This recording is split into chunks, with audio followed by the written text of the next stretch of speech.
In the last leg of the Hitachi Social Innovation Forum 2017, we focus on the role of smart transportation in transforming Indian cities into smart cities.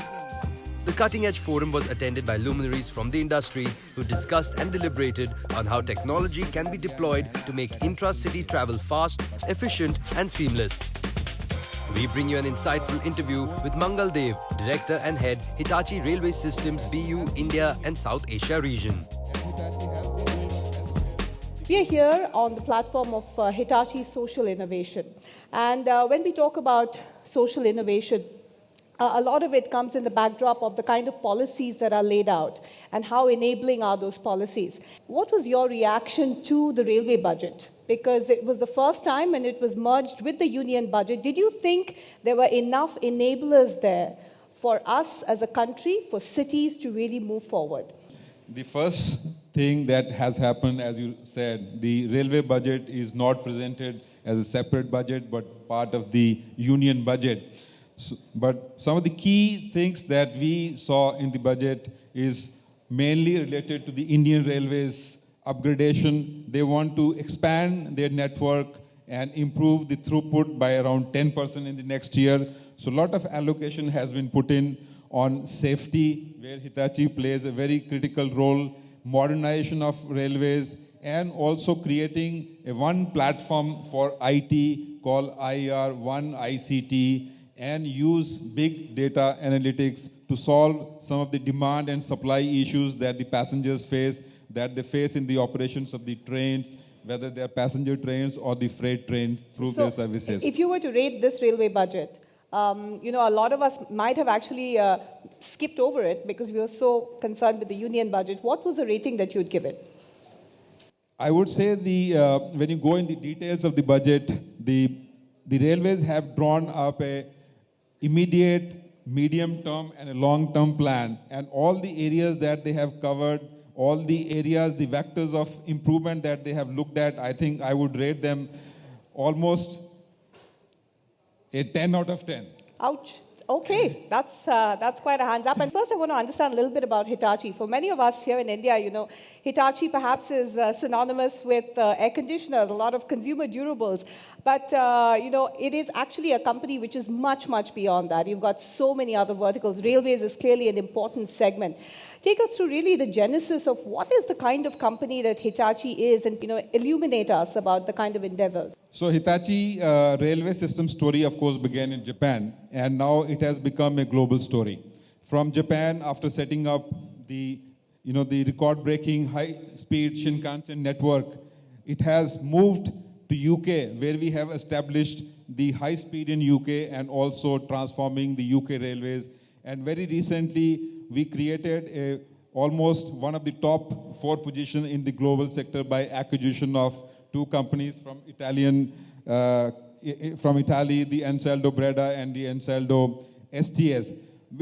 By putting all these together, I can proudly say that Hitachi provides end-to-end technologies, not only in the infrastructure, but also incorporate IT with the infrastructure to take to the future of railways. The future is in the IoT. Okay. So clearly Hitachi is there as one of the top-end players. Now, connect it for us, because one of the key themes, again, harking back to the budget, was the multimodal transport system. What exactly do you mean by a multimodal transport system, and what kind of a role does Hitachi play in that? I will explain you this with an example. A multimode transport system is a system which caters to different kind of requirements of the passengers, whether it's a low capacity, medium capacity, or high capacity system, ranging from a monorail to a tram system to a light metro to a complete full-scale metro. So when you incorporate all these modes of transport and also connect them with the national railway and the other peripheral railway system, what I call the secondary and the tertiary system, we create an integrated multimodal transport system. The big thing that joins all these multimodal transport system is that a passenger can move from point A to point B seamlessly. He need not buy multiple tickets. He has to just buy one ticket and then travel from point A to point B. And he knows the path of his travel which mode he will take at what point through the information that is made available to him, online and real time. That is the vision, and that is what the true multimodal system is, to make sure there is a seamless travel. So Hitachi has been doing it in Japan, and Hitachi has been doing elsewhere in the globe, and we want to bring this to India. Okay, so I think that's a good note as any to take a small break and invite the rest of our panel on board. Next on the agenda was a session on smart transportation, key to transforming Indian cities into smart cities. Among other things, the speakers discussed the merits of developing the metro rail and the light metro rail as mass rapid transit system. So let me start off with somebody who has clearly been part of one of the biggest success stories that all of us have been fortunate to see here in Delhi, and that's the Delhi Metro Corporation. Ever since then, we've seen that project really continuing to build pace, build up systems, build up scale, and one would say continue with the success story. What, according to you, Mr. Kumar, really was the mindset behind the Delhi Metro? The first thing Mr. Sridharan said, we are to review DPR, and our Japanese consultant are there. We need to build a modern metro, review in such a manner that the type of rolling stock, signaling, track, and traction is such that we have a technology, and we are fortunate that we are coming in a green field. Others have to change technology when it is due for replacement. But we can have the best of all, and that will help us. But we should not. We should set a mission. A mission was that it should be affordable, it should serve the public, and it should not cause for long maintenance requirements like Indian Railways. Then a few commandments, how we'll work like. This was the mission set. This should be affordable, this should be modern, and this should be for the benefit of the public. Absolutely. And that brings me actually to somebody who's at the other end of the spectrum. Let me bring in Brijesh Dixit, who's the Managing Director of Nagpur Metro Rail Corporation. As we talk about transport systems, when you hear from, really the founding team of DMRC, how differently are you approaching it as opposed to, say, the constraints that the DMRC faced in 1998? The model is basically the same as Delhi Metro. And we have learned a lot, of course, from Delhi Metro. I know Mr. Sridharan personally.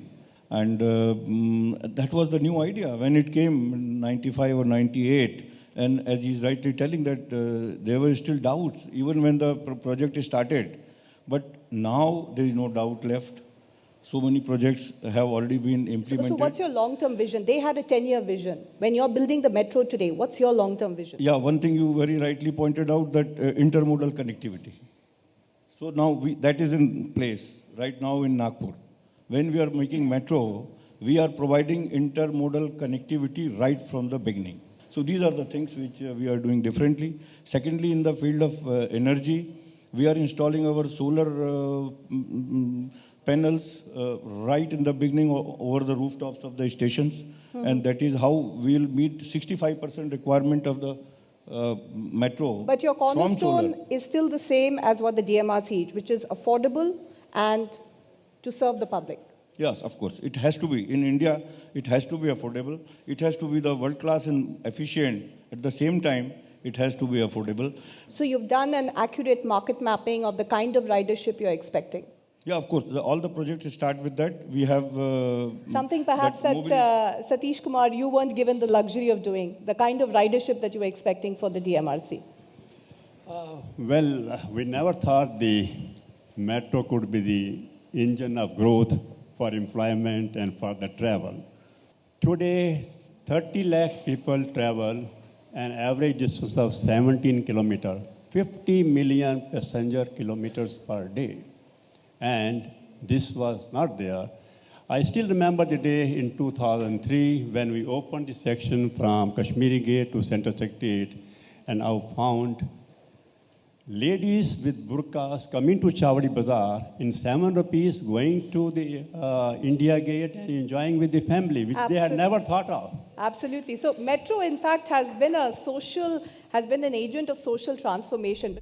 In India, you have to advise the client particular to really the kind of market he's serving. India actually is a very unique country. The number of people that we have, and one of the key factor is the social factor is also very important. So a real cut and paste, a solution that is successful elsewhere may not be a solution which will be successful in India. So we have to innovate.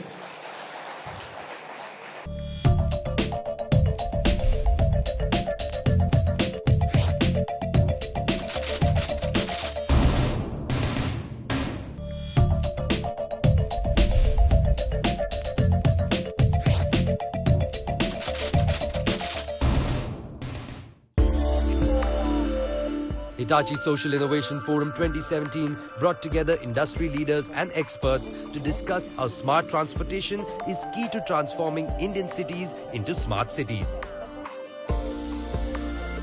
Prashant, when we talk about Metro, as an end user, I think of a carriage that takes me from point A to point B. But actually, it's much more than that. Today, as cities are going about planning their modes of transport, how critical is it that they choose the right technology when they go ahead? You see, when a city has to plan for a metro system or any type of transport system, the basic underlying factors are like how much traffic it has to carry. There are not written rules, but practical or thumb rules that up to some number of people, we call it passengers hours per direction of traffic. So you can either go for a monorail, first to start with a bus system, then a tram system, and a monorail. Then you go to a LRT, okay, then you go to a MRT, what like Delhi or Nagpur Metro is having. Normally it is said that if you have a figure of around 30,000 or more than 30,000, you go for a MRT. As you are aware, most of the cities in India, the major cities, will obviously have to go for MRT. So Right. all these decisions have to be taken. In fact, I'm glad you brought that up because every day I see an article in the newspaper, and Mangal, let me bring you in. It says, considering monorail for Delhi, also considering tramways for Delhi. I'm just bringing up the example of Delhi, Bangalore, each city. Would you say that you basically need to extrapolate and bring in that model here into India, or in India you have to advise the client particular to really the kind of market he's serving? India actually is a very unique country. The number of people that we have, and one of the key factor is the social factor is also very important, both in terms of affordability and also the level of environment or the pollution that you have in a city. So I think India has its own challenge. So a real cut and paste, a solution that is successful elsewhere may not be a solution which will be successful in India. So we have to innovate. But now I'm going to ask the bottom line, and somebody who's been... Yes, go ahead. You may need all of them in a city. Because one will be the mainstream system, the others will be the feeders. Right. You may need a light like metro. we have in Gurgaon, you have the rapid Gurgaon, metro, and you best have the main example. metro. Yeah, certainly. So May you I need all add of one them more thing? in Yes. a very cohesive Yes. manner. Yeah, absolutely. May Please. I add more? Reliability of functioning and punctuality and regularity. I'm giving an example. If the train does not fail, track does not fail, power supply does not fail, signaling does not fail, the train has to be on time. And this is the reason why Delhi Metro has been, and other metros are now, maintaining punctuality of 99.5% and above because of the technology, because of the innovation. So clearly, these are very important deciding factors when choosing their technology. But all this comes at a very high price. Let me bring in somebody who analyzes the market, especially in the current environment. When you see state governments and when you see that perhaps commercial considerations, issues like return on investment, are really not top of the mind when you're running a public service like this. How do you attract investors? That's a very good question, Paramita. But I must tell you one thing, that I think now the stage is set for foreign investor or even Indian investor to come in, right? The reason I say stage is set because there is a clear mindset change. As I was flying from Bombay this morning, was reading Economic Times, and there was a very interesting article in that. This was a manifesto, or likely manifesto, of one of the leading political party for a municipal election, not even a state or central election, a municipal election. And one of the main points in that manifesto was integrated transportation system. So you can imagine this is really at the top of the mind of the political leadership, which means the stage is clearly set. So the political will is there, but then state governments will just go into steadily higher deficits. Can we sustain that? Very, very, very good question. We very much early in the evolution of the infrastructure in India realized that we need to look at the different kind of financing. And that's how we went to PPP model, private-public partnership. And it was a very successful model to start with initially. Okay, just hold that thought, because we want to take a quick poll from the audience. Enough of listening to us. We want to hear from you, and I'm going to toss it across to my colleague Sumit, who's right there. There he is. He's usually the tallest, isn't he? There he is. Okay. Thank you, Paramita, for that. Thank you, gentlemen. Like Paramita just said, this is the time for you guys in the audience. We need to hear from you. There's been a lot of one-way views and opinions coming. It's time to let's hear from us here in the audience. And you will have your first question coming up right now. And here it is. So if you have it on your phone, it says, do you believe that the government is taking adequate steps towards integration of various modes of public transportation to improve the overall efficiency? Press A if you think yes, and press B if you think no. 54.84% have said yes, while 45.16% have said no. On that note, over to you, Paramita. It's a wafer-thin margin. Despite whatever is happening, the public out there feels that the government is doing enough, but it's not an overwhelming majority. Only 54% believe that. Let me come to you here, Brijesh. How do you ensure the common man is able to get the benefits? That reason we are calling Nagpur Metro as Mazi Metro, Mary Metro, so that we convey a message to the every user that it is meant precisely for him or her. And gentlemen, as we come towards the conclusion of this discussion, we have the new metro policy coming up. It's being drafted. The government wants your viewpoints. And clearly, there are some fundamental ways in which business is done has to be changed. What needs to change, especially in the new metro policy? So since you said you're concluding this, so let me make one or two concluding remarks. First, and very important, the financing is not an issue. We are in Delhi. Aren't these very expensive financing projects? I mean, I just want to give you one last sentence, one example of the question came up is that why there is a delay in the project. And I want to quote one of my friends who is a big developer. I don't want to quote his name, but he said, look, if I have a right of way, I get everything on the paper. But if there is a pawn shop on the way, I have no right to remove. It takes years together for me to remove a pawn shop. How do you implement a project? That's where the viability is compromised. Satish Kumar, what do you think the way the state governments, the way the central government is working, what needs to fundamentally change? Economy grows, the travel grows, and one has to plan much beyond that. If you have to be in advance, like Hong Kong, they plan in advance. Fundamental thing what we took up in Delhi, and I would say, Mr. Sridharan, and say, if Indians can excel outside and technology is available, why not in India? Okay, great. British Dixit, at Nagpur Metro, as you go back, how would you like to revisit the future and the kind of planning that you're doing? Since we have started only 2 years back, that occasion has not come. Mm-hmm. And when does the we have been doing the best every day, and therefore the way. So you think you're well planned. You will not see a rush, a capacity constraint. Let me just comment on Delhi. Delhi Metro is continuously expanding. All these crowds which you are seeing will die down. So Nagpur Metro will not expand further beyond the... It will. Because, when you start a metro, you start with radials. From Central Point to Connaught Place, your radials are going out. Now, then you are making rings. So once this network is complete, your crowds will go down. Delhi Metro will not be that much crowded when the expansion is complete. So at least our next generation will have an easier time. Looks Definitely. Like, yeah. Okay. So provided we execute faster. Okay. Mangal Dev, what's the biggest challenge that you face as you provide solutions? What would you like to see being changed? One of the things that we will like to see is today every city, every corridor they start with one corridor or two corridor. So there is a special purpose vehicle which is, enabling that project.